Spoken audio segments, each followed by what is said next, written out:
Hey, everybody, it's Ryan. Thanks for downloading today's show. And just a reminder, as always, Wake Up War Chant is brought to you by our friends at For the Table, Madison Social, Central, and Township in the heart of College Town.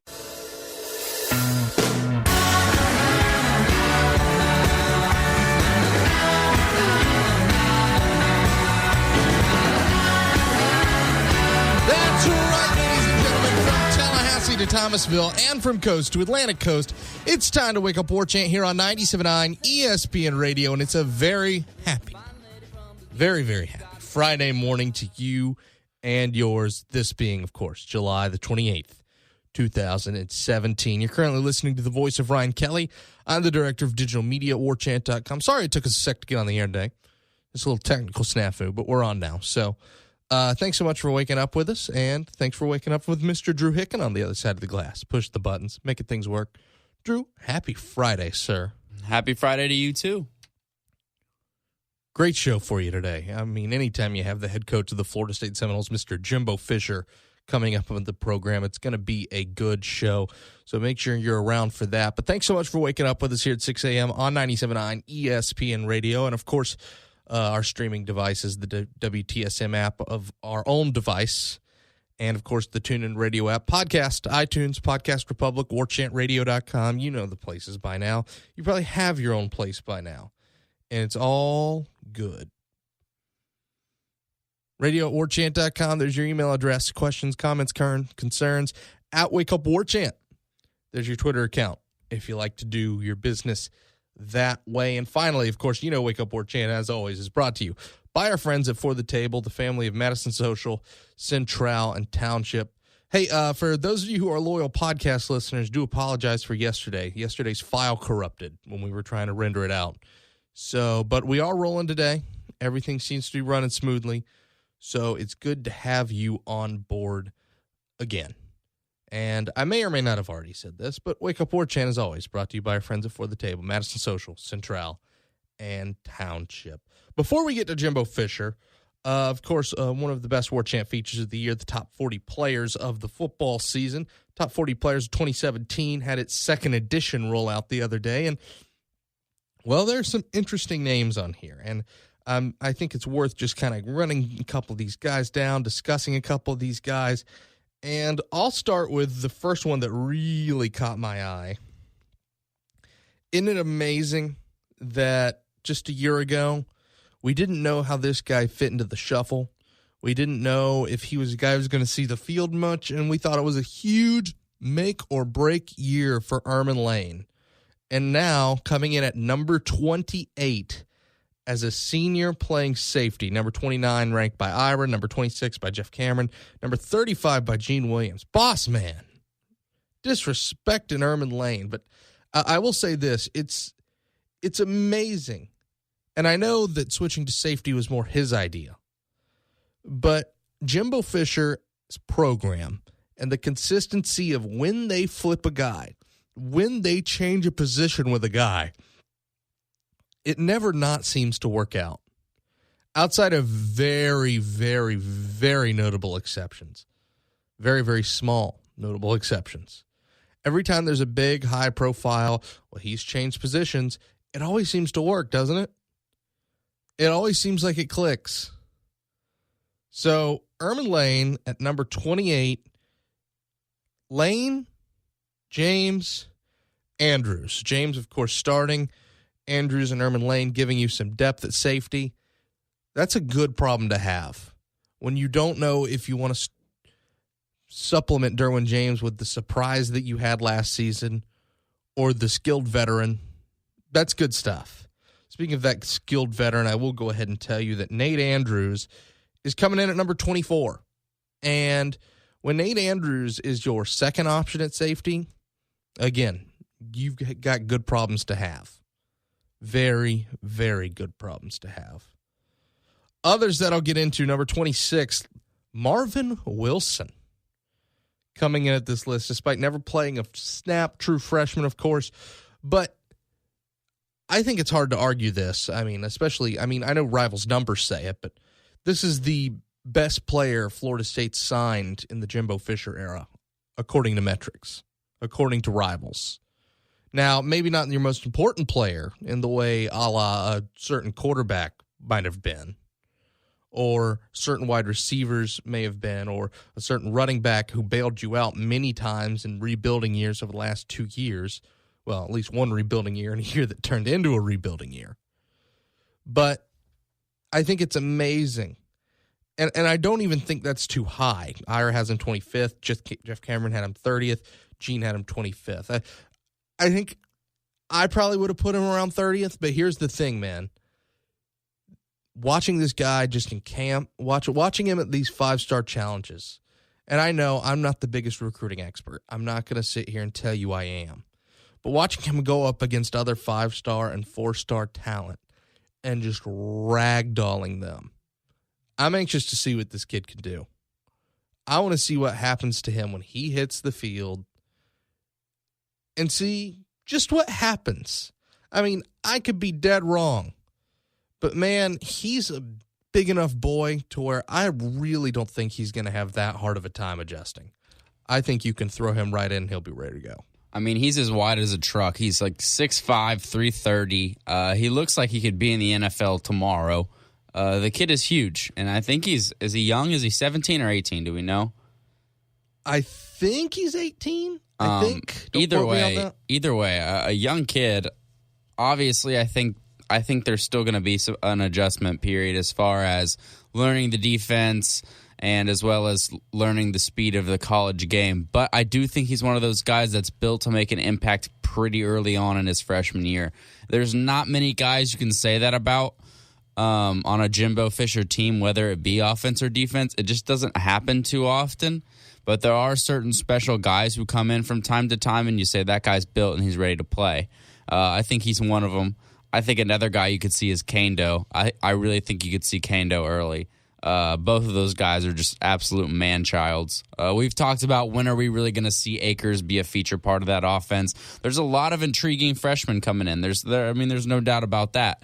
And Kando, Akers, and Marvin Wilson were all the number one player in their respective state. So, it's just something to think about. It's something to think about. Hopefully, obviously, the earlier you get those guys involved and get them as a centerpiece.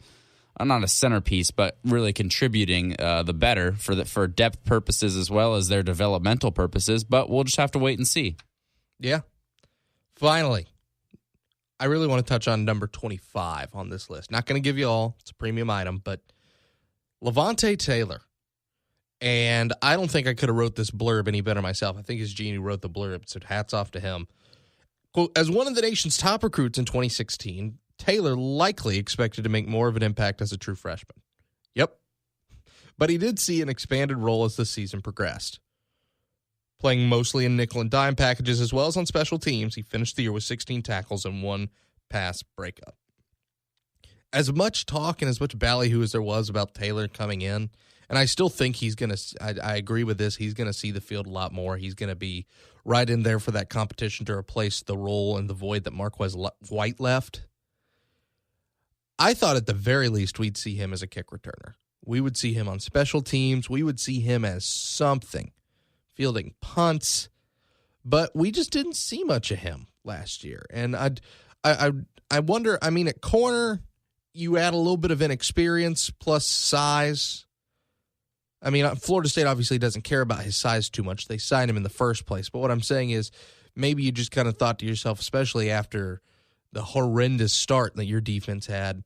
At this point, I just want some size. I just want someone whose hands can get in the way. And who knows? Levante Taylor, I think, is going to earn himself a lot of playing time this year. He's going to be on the field a good bit, regardless of what happens. But it is just kind of amazing to me that you didn't see more of him last year.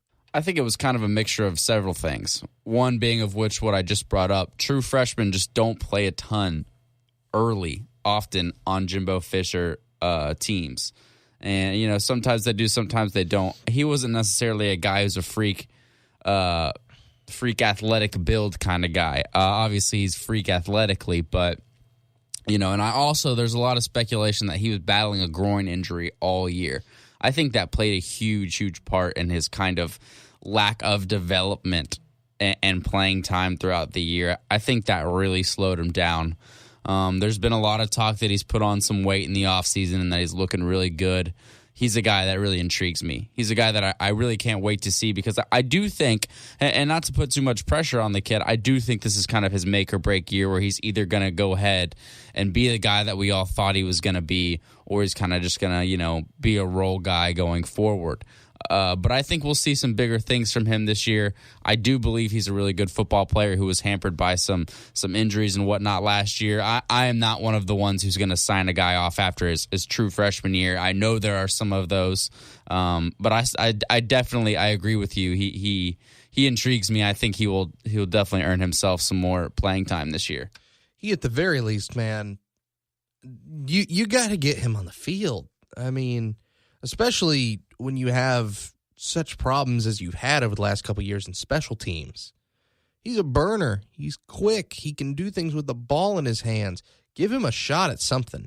And I'll be honest with you, I feel like that's a race that we have not talked about much or at all.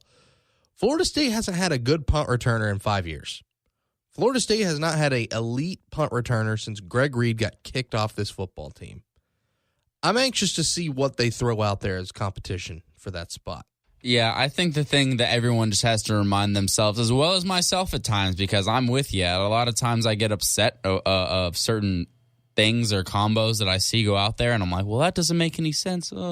Well, there's a reason why Nooney is still back there, and he's the guy. And it's got to be because that guys like Levante just aren't sure-handed enough back there. And that's not – I mean, listen, I was going to say it's not a knock on everyone else. It really is because Nooney is not exactly the most sure-handed guy back there either.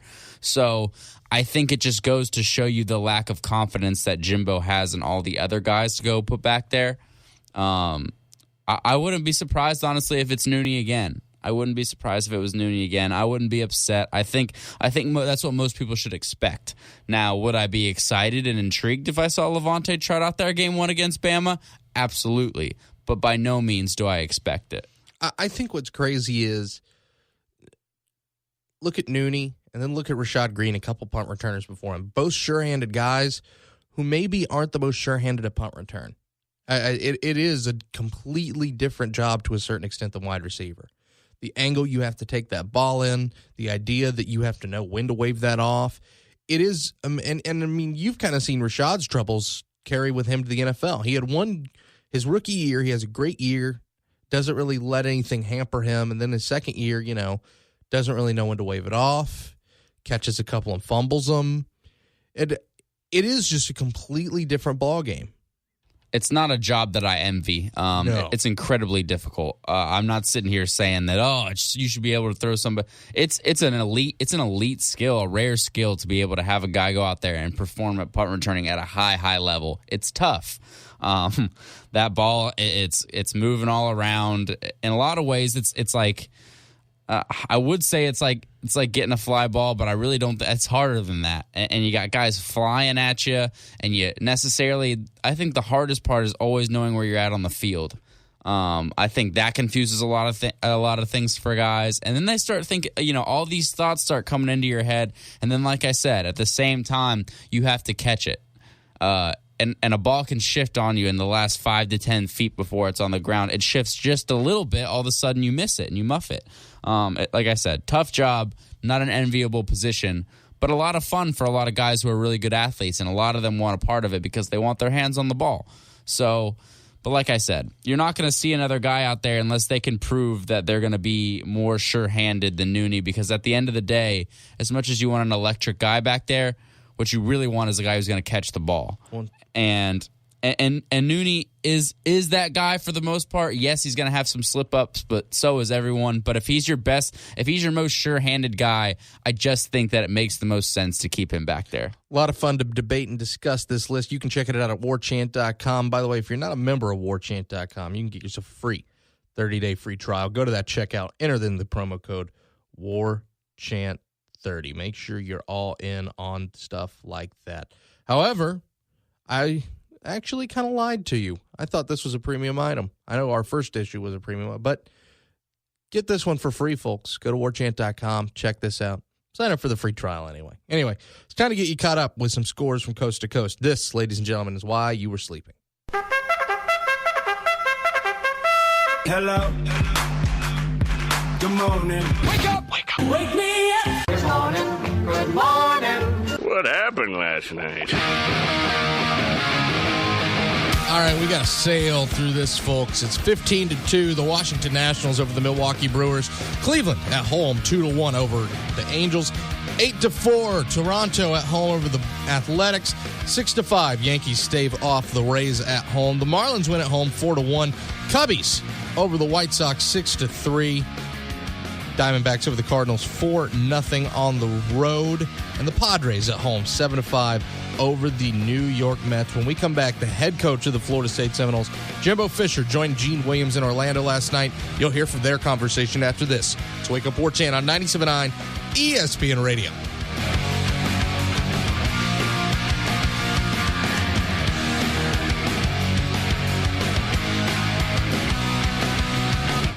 Wake Up War Chant on 97.9 ESPN Radio is presented by TNT Golf Cart Supercenter, your one-stop shop for all your outdoor entertainment. Here's Ryan Kelly.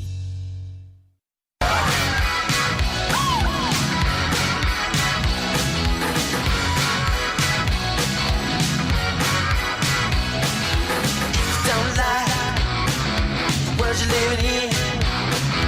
Welcome to Wake Up War Chant. We are here in Orlando at the Hairy Buffalo with head coach Jimbo Fisher, and this is part of a great event raising money for the Kids First Fund. And Jay Pieper and everybody involved with this does a great job, Coach. Every Saturday they have people out here for football games. All the money goes to Kids First, so check them out, GameDaySaturday.com. And also Kids First Fund. You can follow that Facebook, Twitter, and KidsFirst.com if you want to contribute money to a great cause. Let me ask you first about that, because that's what we're here tonight for, Coach, to raise money for the awareness and to get a cure for Fancomia anemia. How's Ethan doing right now? Actually doing great. Everything's well. I mean, he's playing ball and fishing and running every day. Living a normal life right now. Everything's going great. Thank you for asking. What does this tell you about the FSU community, all the money that's been raised? We talked about millions of dollars so far been raised. It has. We've raised over $5 million in 6 years. We had $21,000 here last year. Yourself, Gene, what you've done with War Chant and the things that you've done for us raising money.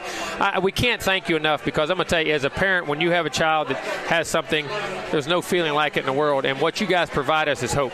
The ability to get out of bed every day and know that we can beat this thing, and we're fighting this thing, and we're not fighting it alone. There's people with us, and that gives you so much more strength. And God bless y'all for doing it. And what you did tonight, I did where you had a lot of people who you call the FA family. A lot of other families have been afflicted by that. And some of the success stories today that you got to share with us. So what was that like, being able to be up there and meet all those people? There was a couple here that have had some bad stories and have lost folks. And others that, Matt Farrell was the first cord blood transplant in the world. I mean, he set the stage and took the chance to do it so we could have the modernization of how we're doing things now. And there was another young man, Christopher Bird, who's not with us anymore, but his family was here, that he was, the way they're transplanting now is one of the first people that ever did. And he reached out to our family when we found out Ethan had FA, and made life normal, know that there was hope in the future. And, it's just tremendous. I mean, they're like the historians and the people who first ever did it. And when we beat this disease, those are the ones going to be remembered for taking those chances. Now let's move on to talk a little football, Coach. Opening with Alabama, obviously, that's what everybody's talking about, is the biggest, they call it the GOAT game, the greatest opener of all time. And now you got to focus on a whole season, but obviously this is big for a lot of fans to talk about this game.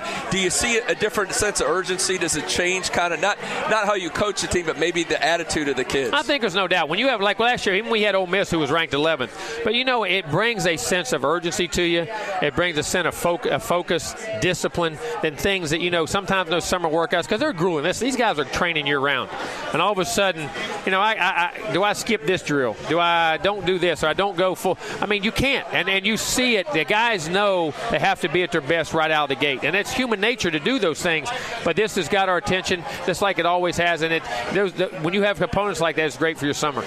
Now, and you were addressing all the FSU fans earlier. You talked about a story. It's interesting. You don't want to identify the player, but you said you had your team meeting, had a guys the other day, and you had a freshman. You invite players up to speak, and I found that really interesting that the first time in your career a true freshman got up to address the team. And address the team in the way he did with the other freshman class. But more than the forethought and the insight to what he said.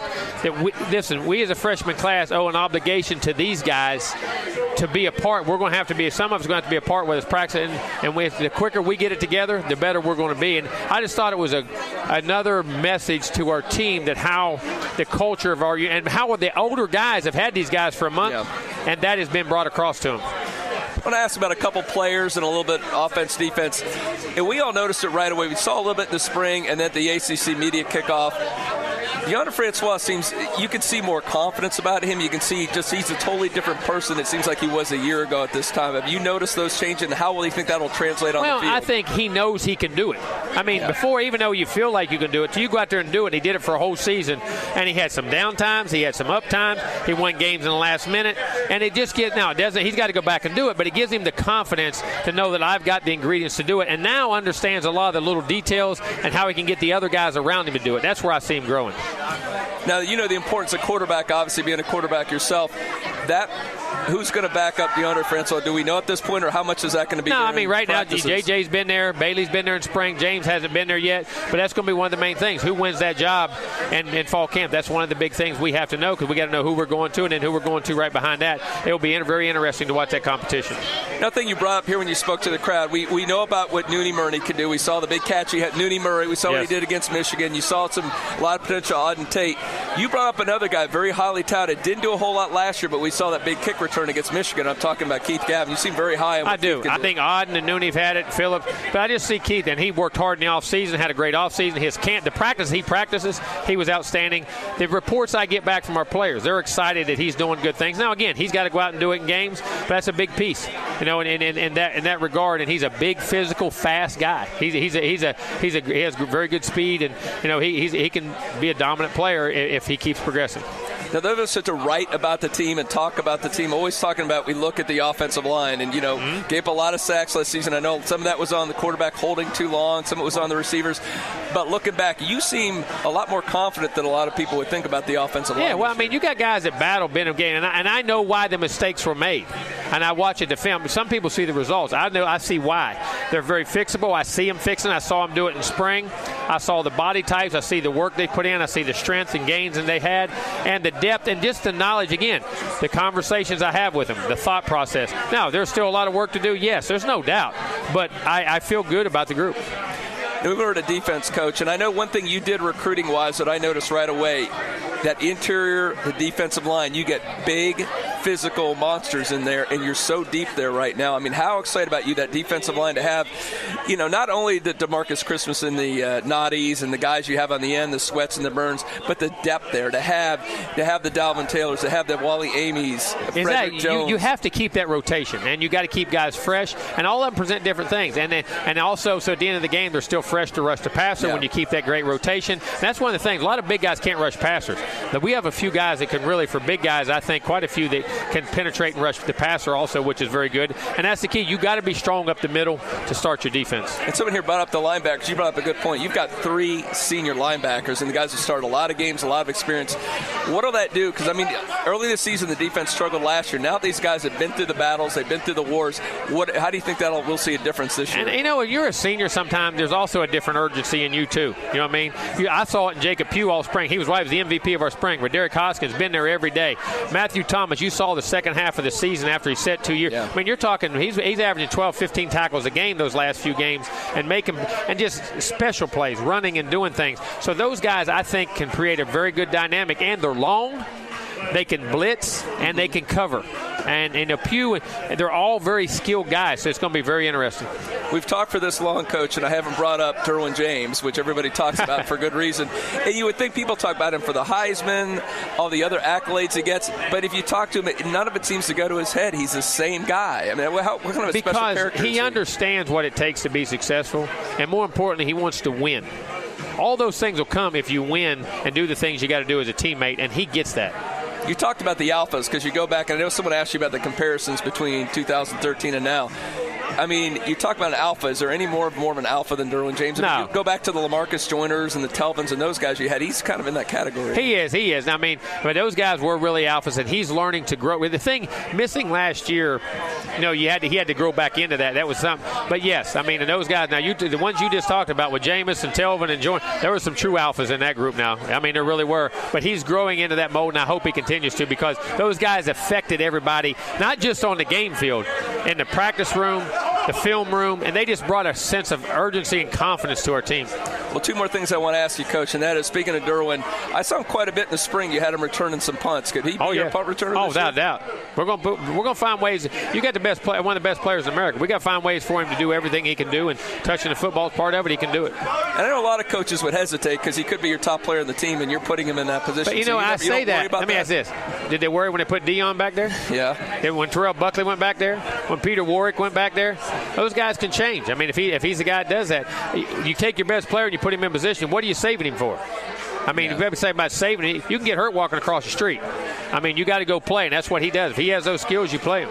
Your last thing, what's your schedule? I know next week you're going to start camp. What's the plan here from here on to that? Then it will be. I mean, we got our days planned out, what we're installing, what we're putting in, when we're scrimmaging, what we're working on. We've got them planned out A to Z all the way through, and that's going to be the key. The growth of our team and the attention to detail, which I think we'll have. We've had a good summer, and then we're ready to get going on Tuesday. We're ready to roll. Thank you, Coach Fisher, joining us here on Wake Up War Chant. And I know you went through the car wash. We'll call this the detailing. Yeah, we're detailing now. We're detailing things right now. And what they got to throw out again, game day Saturday. Come check them out. Raise money for Kids First Fun. Check out Kids First Fun online. And 13-1 against the Gators and Hurricanes. I always throw that out your record. Is that the thing? Well, I don't, because you grew up appreciating all the rivalries. I do. It is great. Is that amazing? You looking back at that success? It is, but the big thing, that means they're going to be coming at you that much harder, so you got to be that much better. But those are important games to us and to the Florida State people and to our players. All right, appreciate it. Florida State head coach Jimbo Fisher.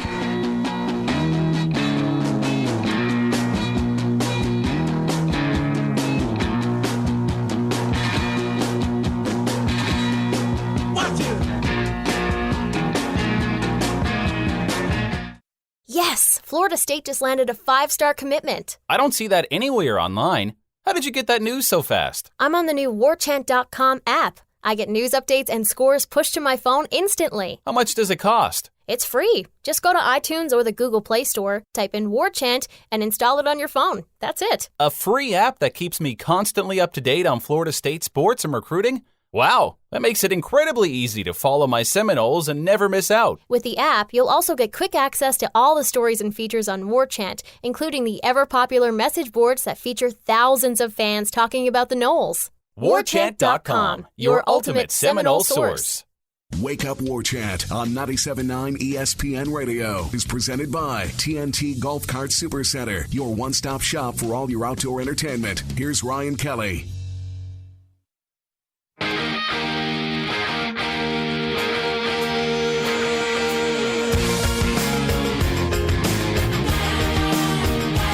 No sooner than we talk about punt returning, I'll be honest with you. I had not listened to the Jimbo Fisher interview in its entirety. That's the first time I'd been able to listen to it. Jimbo Fisher not laying off from what he saw and said in spring. He's going to give Derwin James some looks at punt return. So, that being said, I did quite like his answer, as we roll on here at Wake Up War Chant, 97.9 ESPN Radio for the table, Madison Social, Central, Township. I liked his answer that he gave to Gene when Gene said, aren't you afraid of your superstar getting hurt? Were they afraid of Dion getting hurt? Were they afraid of Buckley getting hurt? Sure, probably. But I think that answer is really, really solid, and then it shows to me Coach Fisher realizes that he's had a problem there for quite some time. And it's a problem that needs fixing, because when you have an electric, dynamite guy with the ball in their hands there who's proven that they're steady, and then as soon as that ball is shirred up can make magic with it, you got to go with them because it can affect games so much, and it's a weapon that Florida State hasn't had in its arsenal for so long. Yeah, you can't play the game scared. You can't not play guys at certain spots because you're afraid of them getting hurt. I understand people's questions when things like that come up, especially with a guy as important as Derwin James. Now, you wouldn't put your quarterback back there, but at the end of the day, Derwin James is a ball player. All right, you think Derwin James wants to be back there fielding punts? Yeah, he does. I guarantee it. It'd be one thing if Derwin was like, hey, look, guys, I don't really want to go back there. This is a big year for me. I guarantee you those words will never, ever, ever come out of Derwin James's mouth. If anything, he's been pushing hard for this.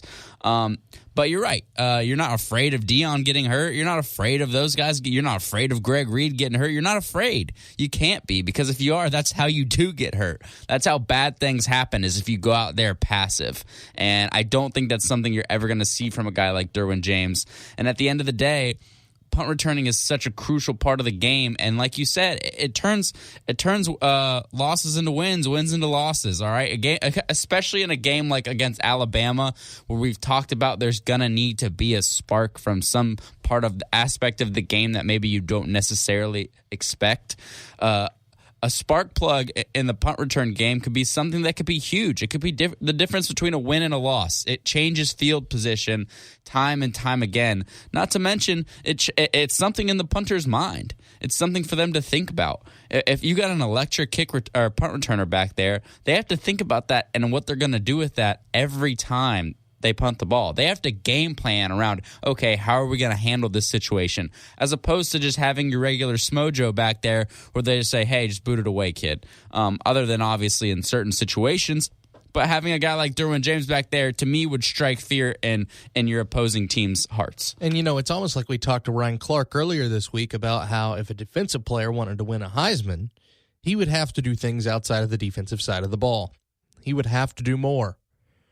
We've seen a lot of folks get invited or at least get buzz for Heisman traction on that other side of the ball by being punt returners. I think Patrick Peterson, the Honey Badger, both of those from LSU come to mind. You've got to be a star.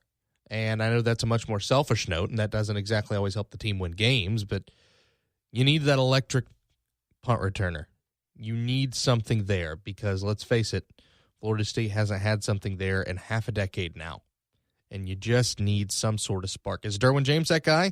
I don't know, but here's the one thing I do know. He's been good at everything else he's touched. So there's no real, horrible doubt for that thing. Yeah, I guess my thing about it is if Derwin James gives you a considerable difference back there, if he is just that much more dangerous and that much better than Nooney, you have to put him there. You have to. If we're talking minuscule difference, if we're talking like maybe Derwin returns a punt here and there, an extra 5 yards because he's bigger and more athletic, that's when I would start to say I don't think it's worth it. But if he's a guy who's going to make your football team better by putting him back there, I just don't think that's ever something you can shy away from at any time. Especially if it makes your football team more aggressive. Because I think if you're going to have a knock on some of Jimbo Fisher's teams over the years, it's that they're not always aggressive enough. I mean, they've had skill players that have the ability to bust anything open on the field offensively. That's what happens when you stockpile elite talent. But sometimes the way that Florida State plays the game isn't the most aggressive thing. And the only reason I bring that up is because I wanted to bring up this segment. Ralph Russo, who, of course, covers college football nationally for the Associated Press, had a a stat bomb, if you will, of a statistic yesterday when he put on Twitter that he was doing some research for Florida State on the season and realized that, look at it this way, there were 3 teams with less than 10 fourth down conversion attempts last year. Tennessee went for it on fourth down 9 times. LSU went for it on fourth down 8 times. Florida State, a FBS low 5 times. They were successful on 3 of those 5 attempts. That's something that I feel like, if Florida State wants to start getting a little bit more aggressive in these big games, punt returner, guy with electricity in his hands, and the ability to say, you know what, we're at midfield, we got to do this, let's go for it. The ability to say that more, I think, is huge for Florida State in this season. Well, you saw time and time again last year where a lot of people would question when Jimbo Fisher would go and try to kick a field goal. North Carolina game in particular. Yeah, in certain situations, especially with as shaky as that position kind of got at certain times in the year. We can all talk about the 54-yard field goal that beat us against North Carolina, but the real story of that game is the fact that Ricky Aguayo missed 3 kicks, some of which, I think about 2 of which you could have gone for it on. When you get you would like to see a lot of times when you get past the 50, especially in a scenario where you're down. There's two schools of thought, I feel like, when you're down a lot of points. It's either I have to have points on this drive no matter what, or it's we're down 21 points. I need a score. I need a touchdown. That's kind of how I feel. If you're down 21 points against an explosive offense and your defense is already looking pretty shaky because that North Carolina game, at least at the beginning, that defense was looking lackadaisical and bad. I think you have to. Why wouldn't you push the envelope? I mean, look back to even 2013. You're down 21-3. It's right before the half. It's the national championship game. You're on your own 30-something yard line. Punt. The fake punt wins you that game. The aggressiveness of Jimbo Fisher at that particular time wins you that game. I do wonder at times maybe if something like that sticks in the back of his mind where he wants to just be like flawless in those situations. He doesn't want to ever mess up on a situation where he feels like maybe, hey, you know what, I'll just take the 3 points. But I think in a lot of times being like that, you're right. At times, I think it hinders the team. And I think even just energy-wise, I think if the team sees a guy like Derwin James go back there to line up to take punts, they'll be jacked up for that. People want, not only fans don't just want to see that, I guarantee you the team would want to see it. They would be hyped up. And I think just like things like that, little edge that you can give your team, not even to mention there's going to be no edge needed in the Alabama game. Let's be honest, but I think part of the difference last year is, Jimbo Fisher's the guy who opted to go for the field goal again and again and again, because think about it. Outside of very notable exceptions early on, Jimbo Fisher has almost automatically, when he crosses about the 40-yard line of the opponent, has a kicker that's been automatic for 7 years. Dustin Hopkins, outside of a few notable misses, was pretty much automatic. Roberto Aguayo, outside of a few notable misses, was pretty much automatic. It was always 3 points. It was a 95% success rate, something close to that. Florida State scored a lot of points from a lot of distances off field goals. And I think last year was the first year they kind of had to live without the fact of, listen, Ricky could be great, but right now he's a freshman. Right now, maybe you shouldn't trot him out for that third field goal. Maybe you should just try to go for it. I do think that factors into some of that decision making, and that's something that if the special teams are closer to what they are last year than maybe to what they were when Dustin Hopkins and Sean Powell were here, or Roberto Aguayo's first year, then it's something you got to start thinking about more. Right, and I totally agree, but I also think maybe, just maybe, another aspect that was in his mind in a lot of these short distance or fourth down or what have you conversions is that offensive line. I think when you don't have a lot of faith in that offensive line to get you those 2 or 3 yards or to hold up so Francois doesn't get sacked, even if it is just a quick drop back, if that's something that really makes you lose sleep at night and you think, I think Ricky's got about an 80% chance to make this kick. It really just comes down to how much faith do you have in that O-line? And let's be honest, we're not the only ones who felt this way last year. There just wasn't a lot of faith in that unit last year.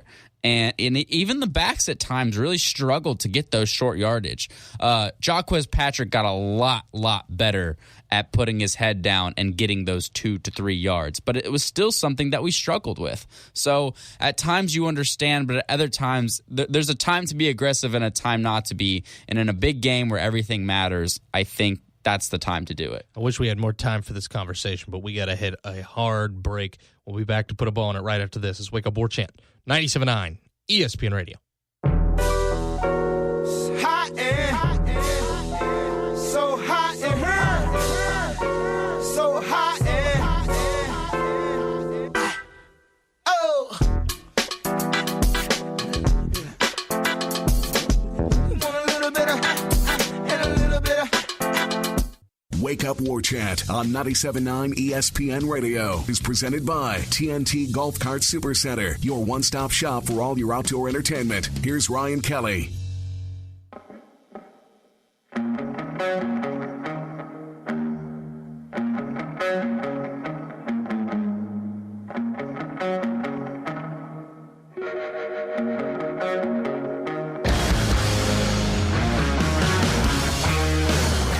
All right, it's quitting time on Wake Up War Chant 97.9 ESPN Radio. One last stop before we hand it on over. Mike and Mike in the morning. Weekend coming up. Saturday, Sunday. Only 5 more of those till Florida State, Alabama. Only 1 more of those before fall camp. Drew, thanks so much, buddy. Thanks as always. Thank you. Thanks to you guys for listening. Mike and Mike's up next here on 97.9 ESPN Radio.